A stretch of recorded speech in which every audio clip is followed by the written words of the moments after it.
Abdul Sattar Edhi, The Question of Humanity. The streets of Bantu. The faint morning light was scattering through the narrow streets of Bantu, the aroma of boiling milk wafted from a small tea stall on the edge of the street. Birds were chirping on the roofs of the mud houses. A thin boy was standing at the door of the small one-room house, looking at his mother, dressed in her old clothes. The mother was slowly saying with the handle of the mill in her hand, "Son, give up everything in the world, but don't show your heart to anyone. The helping hand is always up."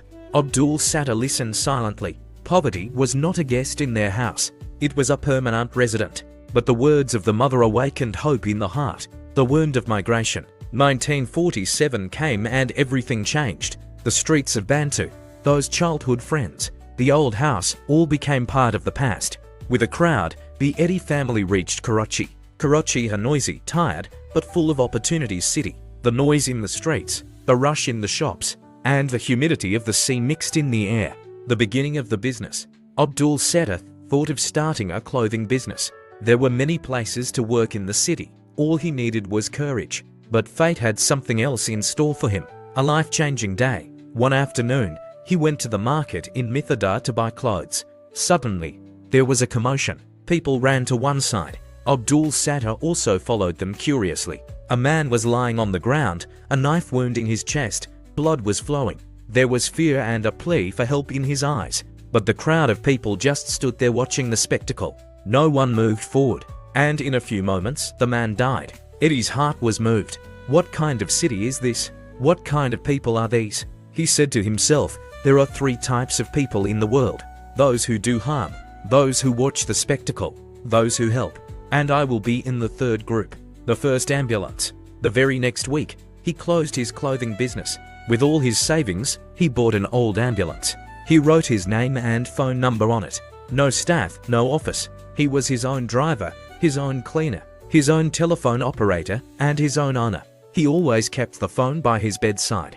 Even if the bell rang at 2 in the morning, he would write down the address, start the ambulance engine, and leave. First donation. Edhi would place an iron can outside the center. Passers-by would put their spare change in it. Sometimes a few coins, sometimes a note.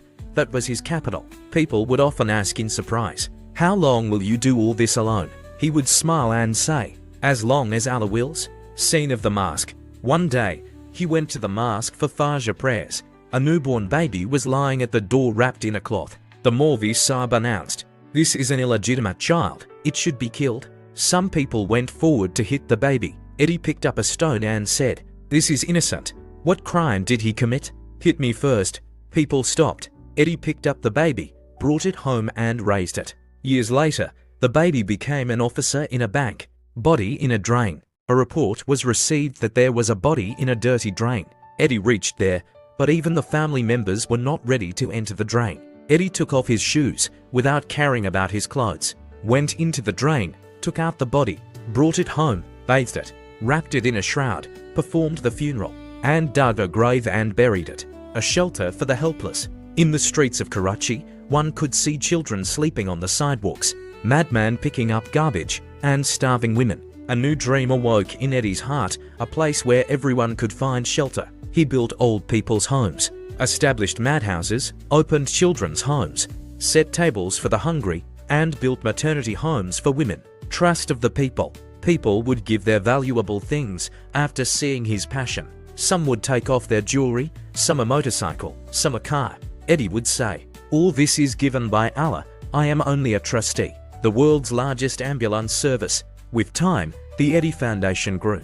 In 2000, it entered the Guinness Book of World Records as the world's largest private ambulance service. Edhi went to every dangerous place. Be it a police encounter or a riot, the firing would stop as soon as Edhi arrived. Service figures. Till 2003, buried 8,000 abandoned bodies, raised 16,000 newborns, got thousands of girls married. Simplicity and philosophy. Edhi always wore simple clothes, often wore the same pair for several days. No personal bungalow, no expensive car. My real wealth is the prayers that people say for me. The Last Journey. In 2016, Edhi left this world. Millions of people attended his funeral. The whole country was in mourning. Even today, Edhi Foundation ambulances run. Orphans study, Hungry people eat to their heart's content, and his name is mentioned in every prayer.